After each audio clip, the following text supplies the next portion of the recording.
早在3年前的人类用哈勃望远镜在太阳系中发现了一艘外星失事飞船，6个月后飞船的残骸陆续降落到地球。有人坚信这一外星科技可以改变人类进程，但也有人对这起事件感到非常恐惧。飞船为何会途经太阳系时坠毁？这一切似乎都并不是偶然。很快这些残骸碎片流落到了黑市，有人愿意花高价购买这些碎片。就在2人交易之时，收集残骸的联邦探员赶到酒店，逃跑途中的卖家将碎片藏了起来。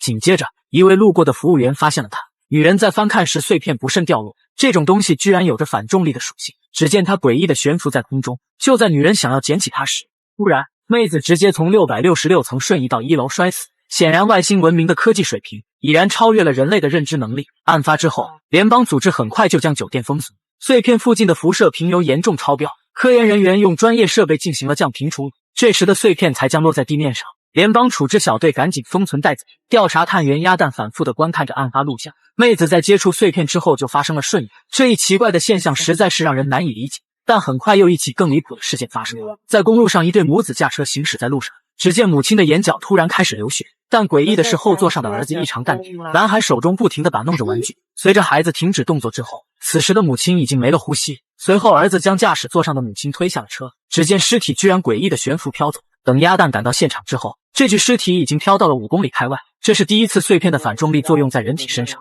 很快鸭蛋就发现了异常，悬浮的尸体不是在朝着风流的方向移动，似乎有某种力量在吸引着它。狗蛋赶忙戴上手套，在解开缠住尸体的钢丝绳后，果不其然，不受限制的尸体正在缓慢移动。几人见状赶紧跟了上去，还没走出多远，就看到前方索隆放出的黑绳大龙卷，好几具尸体都在风中翩翩起舞。众人也是从未见过如此诡异的事情，他们将尸体带到了实验室进行研究。就在法医尸检时，突然尸体的眼睛居然睁开了，只见他朝着医生的方向看去。见惯了尸体的医生也并未感到稀奇。根据尸检的结果显示，这些人没有脉搏心跳，但细胞还在运作。诡异的是，死者的肌肉神经基本都被抽干了，而且他们现在的细胞正在加快死亡。这女人肯定接触了残骸的碎片。鸭狗两蛋赶忙前往死者家中调查，果不其然，2人刚一进门就发现了一具悬浮的尸体，这里似乎遭遇了更为恐怖的事情。随着深入的调查，狗蛋在后院发现了一个巨大的残骸，只见残骸附近的物体都受到了影响，它们都以不受重力约束悬浮在空中。狗蛋赶忙掏出刚买的设备进行检测，这里的辐射值已经严重超标。他赶紧制止想要上前查看的鸭蛋，因为上一个这样的大型残骸在坠落之后将一个湖都蒸发掉。2人急忙破门而入调查，房间内似乎上一秒还有人在，餐桌上的食物还仍旧新鲜。鸭蛋在照片中发现了那个失踪男孩，他似乎还有一个姐姐。在与姐姐取得联系之后，令人更加吃惊的消息传来，这个男孩早已在7个月前就去世，并且当时还进行了火葬。此时小镇的气氛十分诡异，大量的金属物体在街道上缓缓移动，金属似乎被某种能量吸了过去。很快这一消息就被联邦政府得知，他们派往了大量的专家赶往现场。此时的小镇外围已被金属物体包裹，并且扎堆的物体已经形成一堵高墙。根据目前已经掌握的信息，有一个外星飞船残骸坠毁到了小镇，之后便发生了眼前看到的场景。鸭狗两蛋丝毫不敢耽误，2人赶紧进入小镇调查。但诡异的是，金属物体的辐射指数一切正常。就在狗蛋感到疑惑之时，突然反光镜中居然还有一个活人，只见那人还没来得及反应，狗蛋就已经拿枪指着他的脑袋了。男人自称名为钢蛋，但他的精神状态似乎不太正常，并且钢蛋的记忆像是被人抹除了一样，他已经完全不记得自己为何在这。问不出任何线索的狗蛋只好叫手下赶紧把眼前的男人带走。此时的卫星地图也传来了信息，小镇外围的金属居然形成了一个图案，这堵墙画的比圆周率还要圆润。就在2人感到不可思议时，更为离谱的事情发生了，刚被带走的男人又跑了回来，只见他跟发了疯似的想要开车逃跑。2人赶紧上前压制住了钢蛋，看到浑身血迹的男人，鸭蛋瞬间就慌了起来，刚才押送他的同事可能已经遭遇毒手。就在3人争执之间，一旁的游艇突然产生了疑，钢蛋趁机赶紧撒腿就跑，狗鸭两蛋决定分开围堵这个神经病。一番追击之下，狗蛋率先在街道上逮住了他。就在他想要告诉鸭蛋这个消息时，诡异的一幕发生了，钢蛋的身体似乎被某种能量克隆。回到基地的2人这时才发现，截止目前已经抓到了3个克隆体，而且这3个钢蛋有着不同的人格。第一个钢蛋一心只想好好上班工作，第二个钢蛋满脑子的悲观思想，彻底对生活失去了希望，第3个钢蛋则有所不同，只见他非常的痛苦自责，因为他刚失去了挚爱的女友。鸭蛋推测这人肯定是接触到了残骸，2人决定前往钢蛋家中进行调查。果不其然，刚到门口就检测到辐射异常，2人赶忙穿好防护服进入调查。屋内的房顶上赫然呈现出破损大表，残骸应该是砸中了钢弹的房子。鸭狗两蛋缓缓走进地下室查看，果然在这里发现了残骸碎片。找到问题的源头之后，残骸收集小队也赶到了屋内，他们必须立马对它进行处理。但还没来得及处置时，屋内突然发出响声，又一个钢弹凭空出现。你以为这就完了吗？紧接着房间内不停地下出钢弹，并且他们的身体似乎已经发生变异。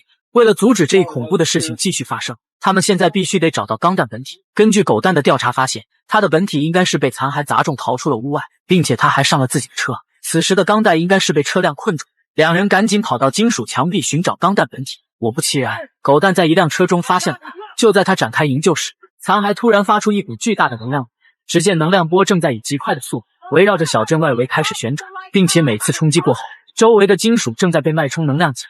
眼看车内的狗蛋即将被铁包了脚，关键时刻，残骸发出的辐射及时被小队降落，脉冲发出的能量也停了下来，小镇上漂浮的金属也恢复了正常。就在他们放松警惕时，另一起诡异的事件随之发生。女人不经意间向前方看了一眼，只见一堵透明的二维平面赫然呈现，大漂亮整个人都傻了，她从未见过如此怪异的现象。在好奇心的驱使下，女人缓缓走了上去。这堵墙的内部似乎有什么东西，她顺手捡起了地上的一块石头，使出了吃蛋的力量扔了进去。只见石头居然掉进了这个二维平面。就在她想要再次查看时，突然一个黑色手掌拍在了平面上，女人吓得连忙后退。平面里出现了一个诡异的人形生物。等一下，好像是3个人形生物。当联邦调查局抵达现场时，那里只剩下了一片空点，诡异的二维平面消失了。鸭狗两蛋反复观看着事发录像，里面的人形生物似乎想要逃出来，并且平面内部还传出了一段音频。那些人形生物在不停地求救。等夜幕降临时，那个诡异的二维平面再次出现。通过设备的帮助下，鸭蛋听到了内部声音，然而里面的人却似乎什么都听不到。狗蛋好奇地走了过去，想一探究竟。只见他走到了平面的另一边，这个空间确实是个二维世界。在多次调整通讯频率后，鸭蛋终于联系上了内部的人形生物。里面的人自称是一位海格曼女士。当鸭蛋问到他周围的人是谁时，他却告诉众人附近没人跟他在一起。突然，电磁场产生了异常变动，二维平面再次消失。在掌握海格曼女士的资料后，联邦探员紧急抓来了他的父亲。父亲告诉鸭狗两蛋，自己的女儿在2019年离奇的失踪了，他当时就走在大街上凭空消失，这一切都显得过于不可思议。狗蛋告诉了女孩父亲目前的情况，他的女儿很有可能误入了二维世界，并且海格曼被困在内部无法走出。联邦科研人员也有了最新的发现，当我们穿越不同的维度时，时间的流速也应该是不同的。但诡异的是，目前我们依旧可以跟对方同步说话，这说明附近有某种力量在帮助我们，让我们摆脱了时间流速的约束。果不其然，在对周围地毯式搜索之后，搜查队有了惊人的发现，他们在后山找到了外星飞船残骸，附近的辐射指数已然超标严重。但他们并不是第一个到这里的人，有人提前抵达了残骸附近。诡异的是，此时的车内却空无一人。科研人员对残骸评估后发现，它很有可能是外星飞船的导航模块。目前的残骸依然处于运作状态，所以才导致这里产生了超自然现象。众人连忙将残骸带到平面消失的场地，在赋予它人工电磁能量之后，果然二维平面再次出现，并且这次出现的视角跟之前不同。在科研人员的骚操作下，平面的内部已经能看清海格曼的真容。海格曼想要走出这堵屏障，但他无论怎么努力都无法摆脱控制。就在信号即将要消失时，鸭蛋直接提议不如将残骸扔进去，说不定这样就能打开通道。果不其然，残骸与二维平面产生了反应。海格曼向鸭蛋伸出了手，鸭蛋一把就将他拉了出来。在众人的努力下，被控了多年的女孩终于逃了出来。然而另外一个秘密组织也在同样收集着这样的残骸。此时的居民还像往常一样生活。正在查阅账单的小胖发现了异常，密封炉内的炭火居然熄灭了。小胖感到有些过于诡异，突然他的身体也出现了问题。小胖不断地开始咳嗽，似乎室内的氧气正在急剧下降。等他缓缓走到窗边查看时，常年干燥的小镇居然下起了大雨，不过外边的村民似乎非常恐惧。等小胖穿上雨衣来到外边时，只见小镇上方乌云密布，大雨中似乎掺杂着其他物质，短短不到几分钟的时间，就直接导致所有农作物全部枯萎。更为诡异的是，枯萎的麦秆上居然长出了其他植物。作死的小胖找到了一片空地，只见他摘掉了雨衣的帽子，对着大自然深吸了一口骚气。突然，小胖感到呼吸更加困难，这种窒息感仿佛比船长失恋还难受。在几番挣扎过后，小胖便当场领盒饭。大雨似乎还具有强烈的腐蚀性，死去的小胖面部也出现了溃烂。等联邦调查局赶到小镇时，只见小镇上方乌云密布，这里的通讯设备也遭遇了干扰。法医对死者的检验报告显示，这些人都是因为极度的缺氧而死，也就是说小镇的大气层遭遇了改变。诡异的是，环境并未与外界发生反应，这里似乎有一堵看不见的屏障。鸭狗两蛋赶忙进入小镇调查，此时的他们才发现小镇的环境极度恶劣，就连光线也都产生了变异。鸭蛋也发现了那种变异的植物，他决定带走一部分进行实验研究。等两人走进农场的大棚时，他们又有了新的发现，只要是避开大雨的地方，植物就不会受到影响，并且他们还发现了躲在这里的难民。为了保证他们的安全，狗蛋提议大家待在这里别动，因为目前他们也没搞清楚状况。变异的植物也有了最新发现，这种植物居然不需要光合作用，并且它还会产出氯气，这根本不可能是地球上的植物，这所小镇应该存在某种外星物质。果不其然，独自调查的狗蛋发现了一个外星残骸，这个残骸位于小镇云层的正下方，也就是说残骸改变了小镇的大气层，他想建立以氯气为基础的生态环境系统。突然，小镇上方的云层正在加剧，这种气候现象居然开始向外蔓延，他们必须得立刻对残骸进行处理。另外一个恐怖的消息也随之传来，小镇的居民身体已经发生变异，他们的血液细胞已被入侵，只要离开这所小镇的环境，这些人便会立刻死去。此时的鸭蛋突然想到了什么，他们之前也发现过类似的残骸，那个代号489残骸能使人进入假死状态，他想用这个残骸将小镇居民暂时封存，也许只有这样才能拯救他们。随着科研人员将489残骸推进了难民区，除了小镇居民之外，其余的人都做好了防护措施。在赋予残骸人工电磁能量之后，残骸发动了自身的能力，只见在场的所有难民都被电磁包裹，大棚里的人全部都被封存了，生命检测仪器也显示他们还活着。在对小镇另外一个残骸进行降频处理，这里的环境终于恢复了往日的宁静，正常的太阳光也照射了进来，小镇上方的诡异云层也随之散去，唯独只有小镇的居民被封存。也许在数年之后，人类才能找到解决他们身体变异的方法。此时的公交车还在正常行驶，失恋的船长发现了一个新的妹子，就在他想上去跟妹子搭讪时，突然一种诡异的声波传来，车内的空间似乎发生了变化，这种声波直接导致车内无法传音，所有的乘客也都察觉到了异常，他们根本都听不到对方在说什么。只见船长还想问妹子要个联系方式，然而下一秒公路上突然出现一道屏障，一辆公交就这样消失在大街上，紧接着公交居然从另一个城市出现，凭空出现的车辆直接摔成两截，一路火花带闪电之后，车内的乘客全部身亡。得到消息的联邦调查局连早饭都没吃就赶到了现场，根据情报显示，这辆车从早上在纽约凭空消失，几乎是同一时间瞬移到了波士顿。车辆附近的空气含有大量电子，应该是某种能量影响了车辆，能量造成了时空拓扑结构，也就是说它制造了一个小型虫洞。目前能造成这种现象的只有外星残骸。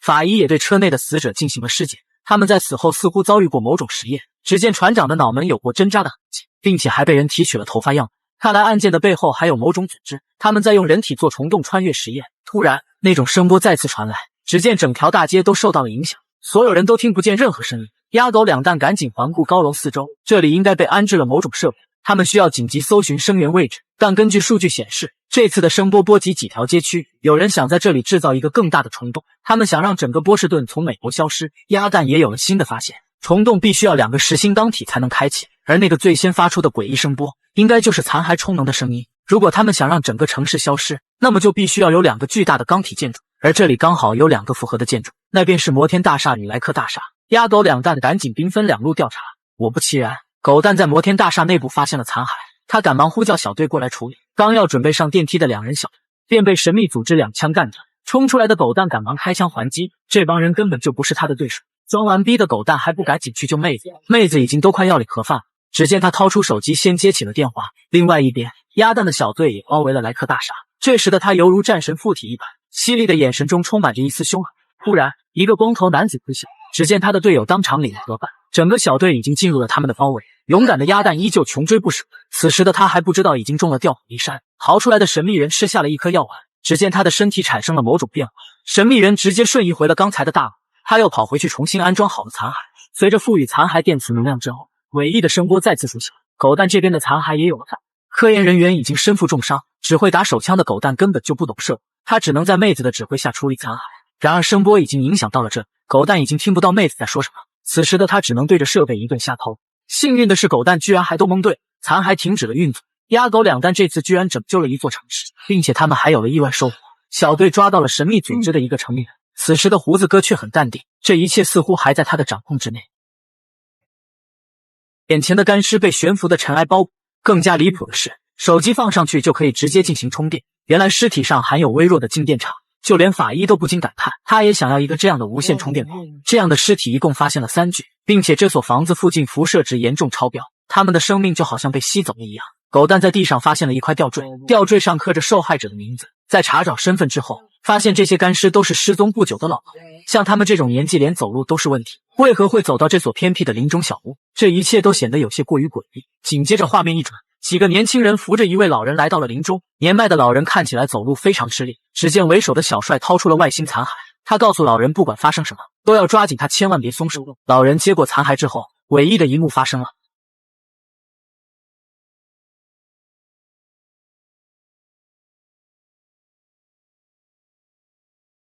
外星残骸居然有返老还童的功能，上一秒还年迈的老人直接变成了小伙，就连老人都不敢相信眼前的一幕。但这种返老还童有一个副作用，那便是不能离外星残骸太远，如果离开了外星残骸，他们的身体会加速老去。另外一边，鸭狗两蛋也发现了新的线索，失踪的老人似乎都与小帅有关，但这些老人并非被他们绑架，老人看起来很是心甘情愿。随后他们又在林中发现了一辆汽车，这辆车上也含有大量辐射，并且还发现了一些老人的衣物，看来这辆车是小帅的车。狗蛋决定还原现场，在这里守株待兔。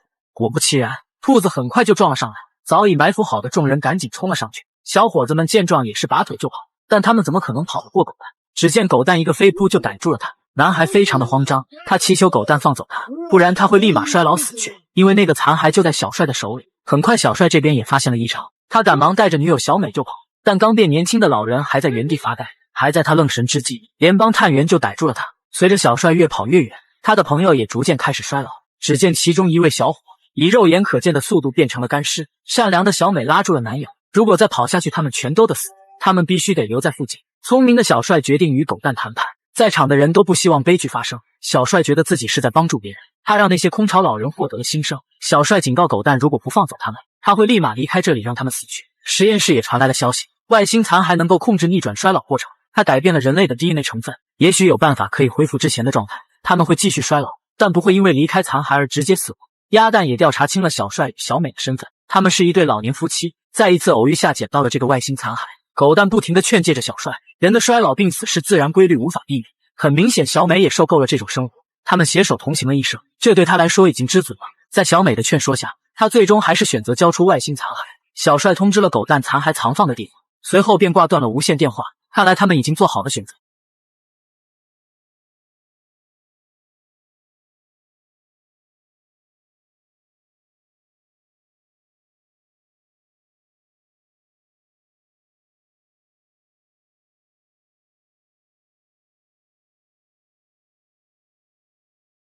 眼前的男人想掏出手机看下时间，然而等他再次抬头时，诡异的一幕发生了，周围的人居然都静止不动，刚才还活蹦乱跳的路人，一眨眼的功夫就全成了人形雕像。就在他疑惑时，前方的女人居然还能动。紧接着，男人的身体突然不受控制，只见女人走了过来，伸出黑手，男人便颤颤巍巍地把包裹交给对方。你以为这就完了吗？等女人潇洒离去之后，男人更是不受控制地掏出了手枪。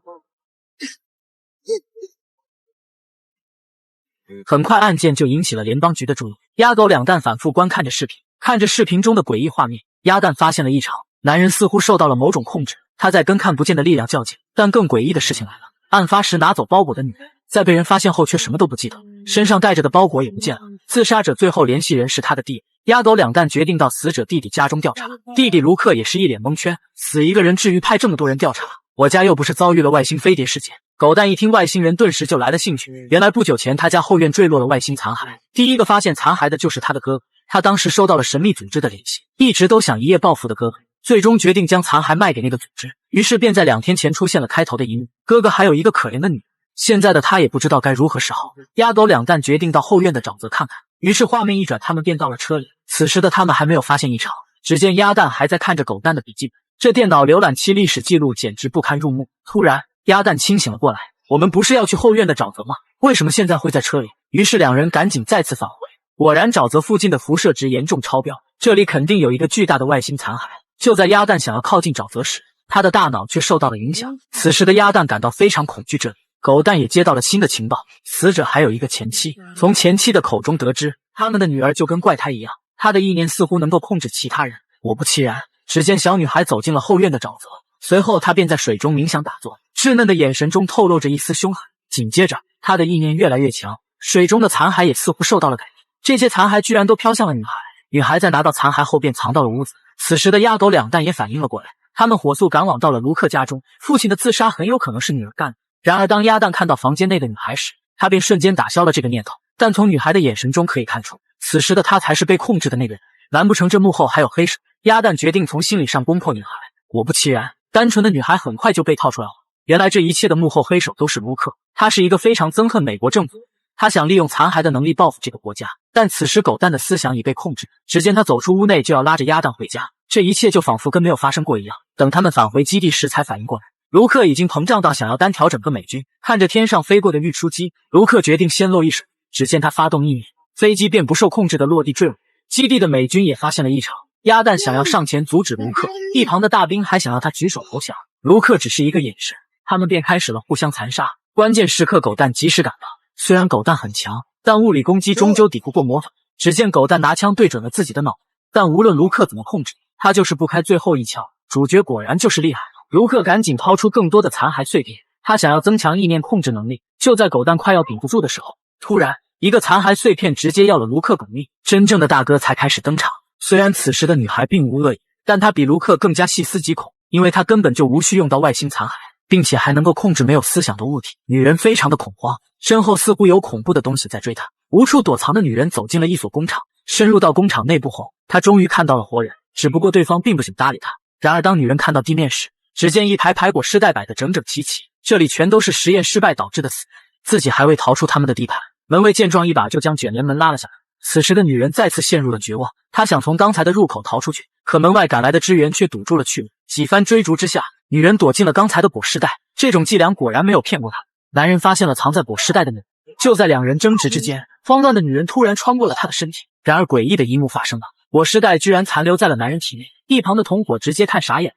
看来针对女孩的人体实验非常成功，联邦调查局早就注意到了这个神秘组织，该组织名为暗影，他们收集了大量外星残骸在做人体实验，并且里面有一个成员极为特殊，此人便是安博士，他是目前最顶尖的物理学家，就是他最先观测到了太阳系失事外星飞船。同时安博士也是鸭蛋的亲生父亲，这次任务便是从暗涌组织救出安博士。而此时的联邦局却出现了分歧，鸭狗两蛋互为不同的国家效力，他们都想要得到安博士。狗蛋的上级命令他，如果营救时抢不到安博士就可以当场射杀。此时的两人已经有了感情，狗蛋告诉了鸭蛋事情的真相，但不管怎样还是要先去救人。两人在去往基地的路上，突然一个女人凭空出现，等他们刹车下来查看时，外边却什么都没有。狗蛋觉得她应该还在附近，果不其然，他发现了水坑有些异常，这里明明就没有刮风，但水面就跟受到了干扰一样。狗蛋从地上抓了一把船长的骨灰，直接冲着空气就扬了过去。只见空气中浮现出一个人影，隐身的女孩居然显露出了真身。长期遭受实验折磨的她非常怕人，善良的鸭蛋慢慢安抚住了女孩情绪。从女孩的身体可以看出，她被人植入了外星残骸碎片，这才导致她有了残骸的能力。随着离暗涌基地越来越近，附近的辐射值也随之变高。果不其然，他们在山下发现了一道铁。深入到基地内部后，鸭蛋发现了大量的实验体，他们被人当作小白鼠做着各种人体实验。此时鸭蛋更加担心起了自己的父亲。随后他们又在一个房间发现了悬浮的球体，暗涌组织到底想利用残骸做些什么？实验人员终于察觉到了异常，慌乱的他想触发基地警报，然而却被人一枪干掉。突然暗涌组织的人发现了他们，在一顿交火之后，队伍暴露了行踪。此时留给鸭蛋的时间已经不多，终于他在一间房子发现了自己的父亲。两人还没来得及团聚多久，就被自己的手下团团围住，他们都想得到安博士。狗蛋呼吁众人冷静，随后便拔枪干掉了部下。他为了女人居然背叛了上级，不知逃亡了多久。三人暂时躲到了一处酒店，安博士告诉了他们所有真相。那艘失事外星残骸碎片，每一个都有着不同的黑科技，但暗涌最想得到的还是终极残骸。那个残骸具有改变一切的力量，终极残骸发出的频率人类科技无法捕捉。安博士一直在研究能追踪到他的仪器，目前就差最后一步了。他将需要用到的东西交给了狗蛋，狗蛋也欣然接受了这个任务。然而诡异的是，此时的安博士却十分奇怪，他睡觉时会用锡纸将自己包裹起来，他似乎还有什么在隐瞒着鸭狗两蛋。一群人就这样呆呆地站在山谷之中，他们的身体全部统一朝向东方，无论调查人员怎么叫喊，这些人都不会做出任何回应。就在几人疑惑之时，狗蛋发现一个新的成员走了过来，只见女人就跟丢了魂一样，呆呆地走向前方加入了队伍。突然其中一人发出了诡异的笑声，等他们还没来得及反应时，紧接着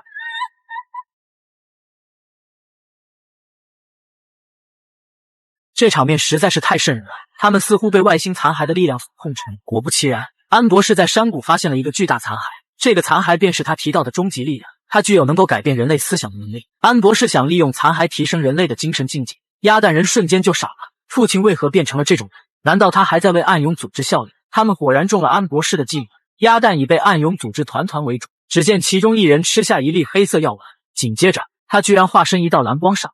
狗蛋还在远处傻傻发呆。随着一道能量波动过后，在场的所有人全都瘫软在地。此时的鸭蛋简直不敢相信，自己的父亲居然是暗涌组织的头目。他们想用外星科技力量改变世界，然而人类根本就对残骸不够了解。就在他们驾车返回的途中，安博士发现了前方有些异常，一个诡异的人形生物正在路边行走，就连他们似乎也没见过这种东西。只见人形生物突然掉头，随后便消失在了路上。难不成这背后还有其他组织？随着画面一转，一个双马尾大叔浮现在眼前，他的身边悬浮着一颗白色球体，大叔似乎能与这个球体进行沟通。至此，绘土第一季就此完结。